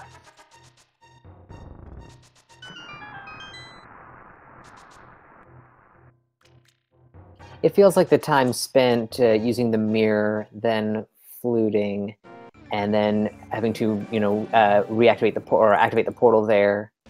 Right. It might be a little bit slower than actually just doing the run. Right. You're transitioning twice, so yeah.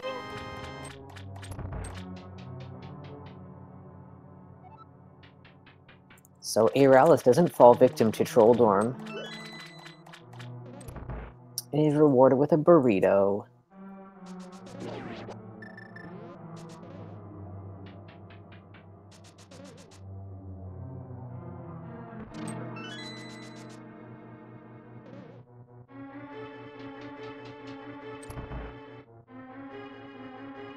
Fortunately, since all we have to do is defeat Argus, we don't have to check any chests. Yeah, this is the go mode of all go mode swamp palaces here.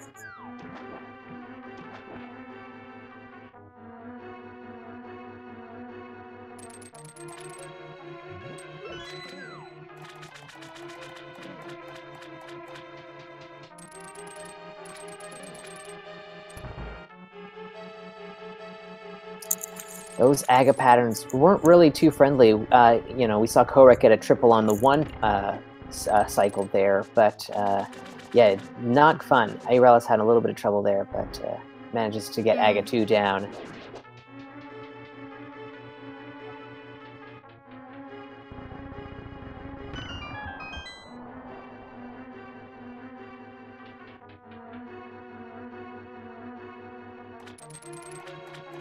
Aghanim trigonometry is not fun. No.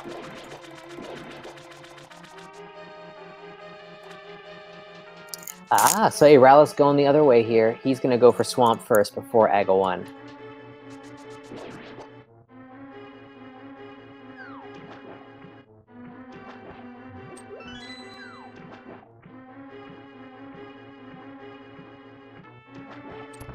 So if someone did want to kind of like time it and see which route is quicker, this is your best case scenario test race here for that. Right.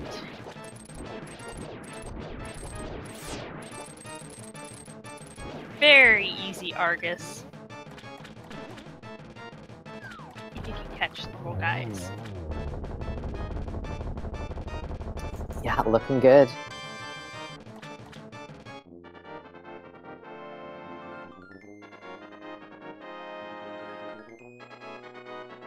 So just a save and quit to the top of the pyramid, and then Kohrek is going to drop down and take on the pig.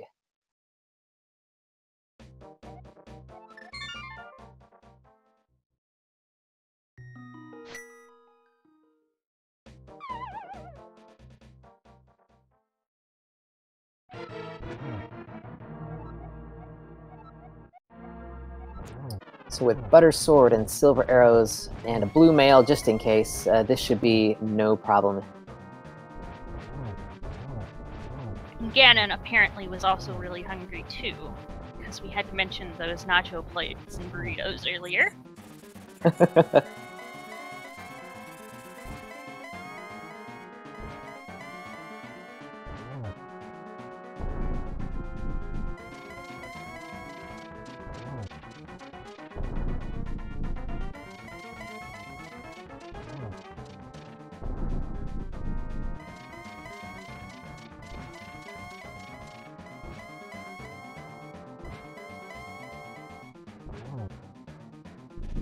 Couple of teleports there, but really not too bad.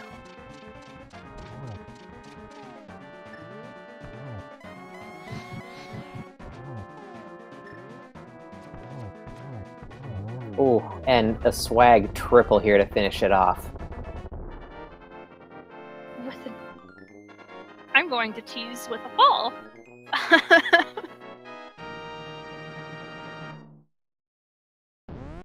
Alrighty, so put your GGs in the chat for Kohrek, who finishes this whole dungeon seed in a blazing time here. What do we got from SRL?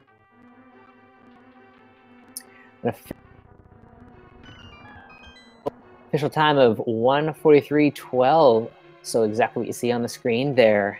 GG's, Kohrek. Let's see if we can get him in for a little chat while Aeralis finishes off Swamp Palace.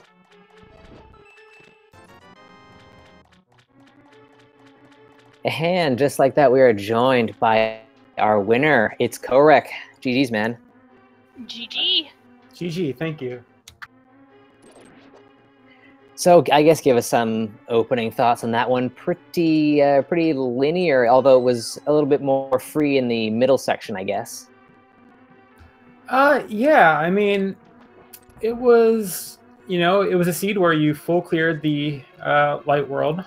You could have gotten a little bit wrecked if you didn't do that. And then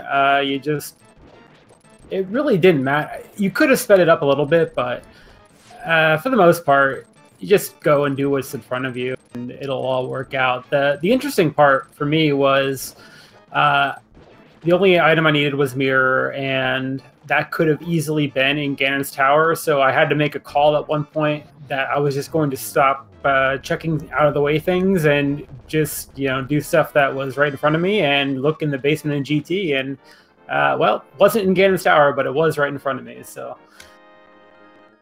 Yeah, that definitely, paid off. It allowed you to save at least little bits of time here and there by kind of orphaning a couple of out-of-the-way locations, like Catfish and whatnot. I think Purple Chest as well you didn't do. Because, yeah, those are big, waste of time when a seed is kind of saying, hey, just do all the dungeons. Yeah, and especially because I got that book, I'm like, okay, I think it might have just given me the book so I could get to GT to get the mirror. So hey, but it was a fun seed.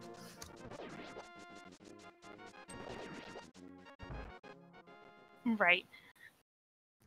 The one thing I was a little bit disappointed by I kind of wanted the Moon Pearl to end up in like the Bonk Rocks or King's Tomb, because if I didn't have it when I left the mountain, I was definitely going to go Bunny Revive into Ice Palace because I could full clear it. But I got the Moon Pearl in Hera, so that dream was dead. Oh, that would have been pretty cool. Yeah. So, it's funny. It's one of those seas that there isn't really like a whole heck of a lot to talk about afterwards. Like it feels like it was pretty straightforward for an all dungeons kind of affair. How does that time stack up against other all dungeon seas that you've done? This is a fairly fast all dungeons. It flowed together pretty well. Not having the mirror, it's like it in some spots it like costs a little bit of time, like doing pod in Eastern first, doing pod itself, and then going back for Eastern later. That obviously takes a little bit longer without the mirror. But then not having to search anything in Swamp Palace, not having to search any of the mirror spots, that gives you some time back. So Right. it was pretty good overall, I think. Nice. So with this, you'll be moving up to 6 and 2 in your group. How are you feeling about your play so far in the tournament? I feel really good for the most part, as long as it's all dungeons. I am 6-0 in all dungeons and 0-2 in defeat Ganon. So my veto is probably just going to be defeat Ganon. It was for this match. It is for my next game 3, and I'm probably just going to keep that going unless something changes. Nice.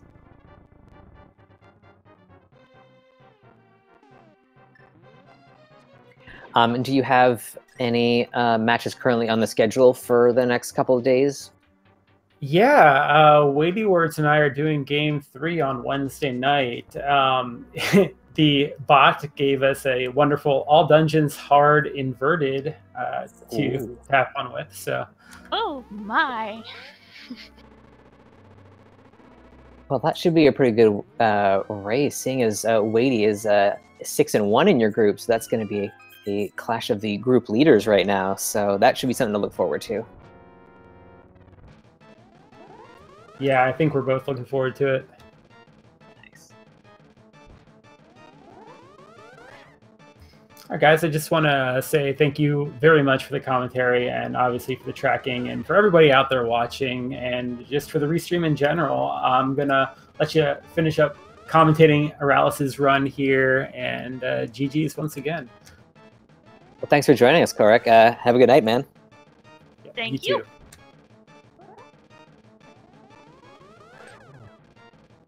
Alrighty, that was our winner, Kohrek, moving to 6 and 2 in his group. And let's see out the rest of this here. Aeralis taking on Aga1. Just the final thing that Aeralis needs to do before taking on Ganon himself. So.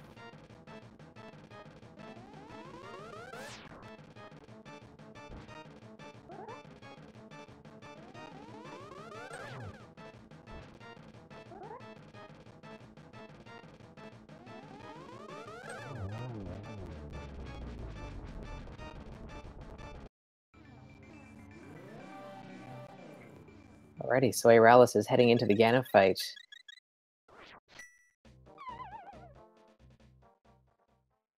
Getting that wonderful refill.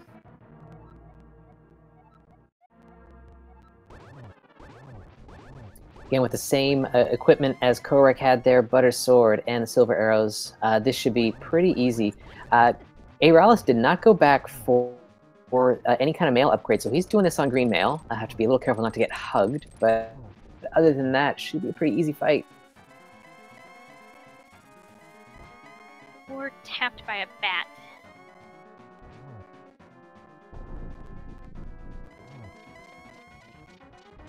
But we're already into phase 3 here, so moving along nicely in the Ganon fight.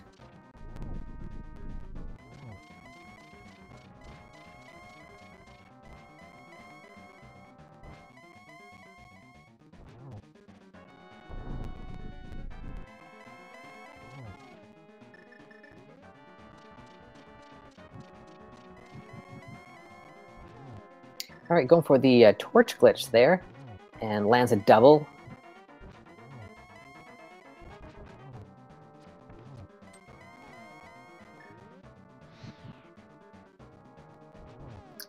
Going for that final hit there, and that's number 4, and the pig is down.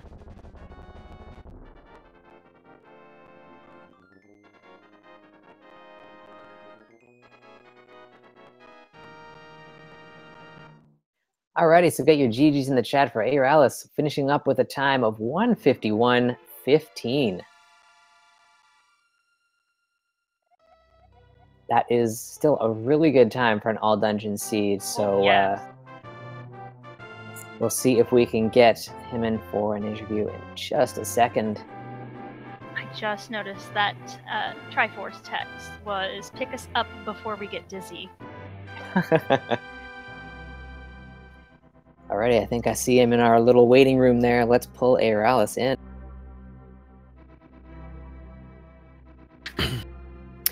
Aeralis, GG's, man. GG. GG's to the already gone Kohrek. Feels a little behind. Yeah, he did the interview at a PB pace as well. It was a good time, good seed. Yeah, right. Give us some opening thoughts on what you thought about that seed. I felt a little punished for doing Death Mountain first. Getting my Dark World access, not picking up my mitt to make things easier, not picking up my flute. So travel was a bit tedious. Yeah.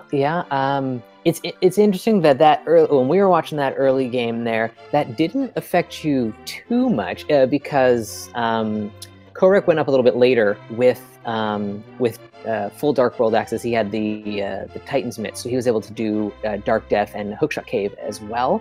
That didn't have anything in it, so you going up a little bit early and then not going back didn't cost you too much. But you're right about the flute, I guess. Yeah, kind of costing you a bit of time. It wasn't awful. 8 minutes behind isn't that big of a loss. So there's a couple other things I'd have to clean up anyways before I start complaining about that. My Ice Palace routing today was abysmal, but I found that bow and I was so happy about it. Yes, we were very glad that you went back in to get your bow. I was really banking on that key on Cold Stare, otherwise it would have just gotten worse and worse. So it was there, and I was happy, and I figured it was pretty likely because of Samoria. Right. It was good. I don't think I double-dipped any dungeons. That was nice. No, I don't think you did, no. So how does a 151 stack up in an all dungeon seed for you? How does that time-wise? I think it's about 2.5 minutes behind my PB for an all dungeons. Nice. That's pretty solid, man. Well, yeah, some of them you get really lucky. There are a couple of things that could have sped this one up. Right. This would have been very, compared to a lot of the other all dungeon seeds, this did seem like a very, very quick all dungeon. Yeah, everything was right there. Once you got the core necessities, felt like pretty much everything was already in the dungeons you were going to be heading to anyways. It's just a matter of getting them in the right order. Mm-hmm. But it was good. Yeah, nice. So in the group standings, you're falling a little bit behind, but 1 and 6.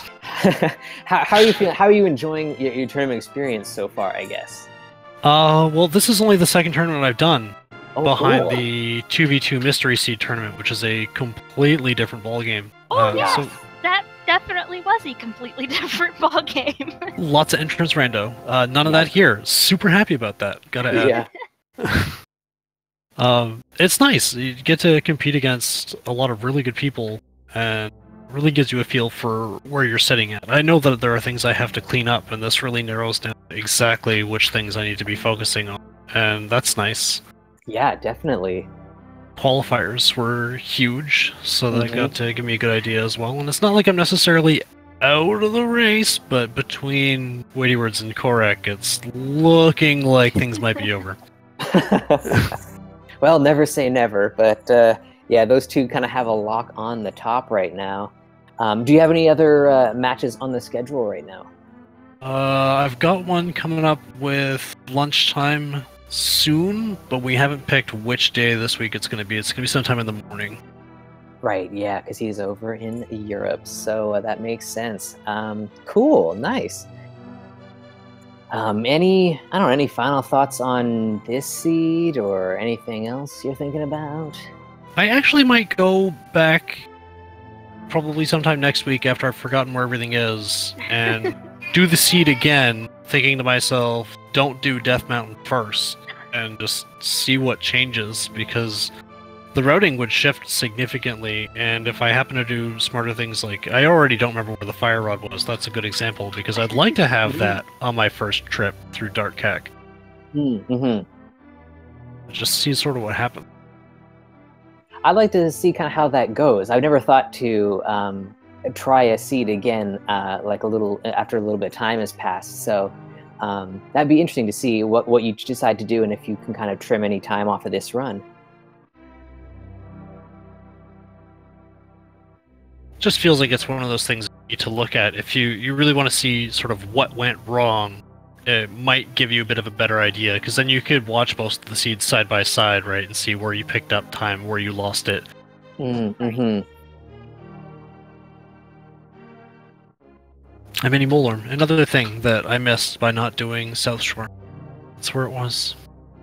Yeah, it was down that way. Yeah, it wasn't the worst thing in the world to put off the South Shore, but we did notice that you decided to pass it up for a little while there, but it wasn't a make or break or anything.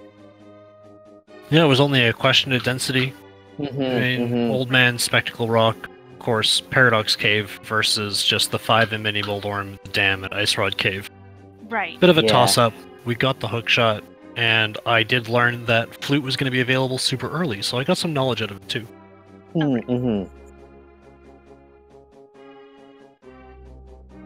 Nice. So I think that might about do it for us here.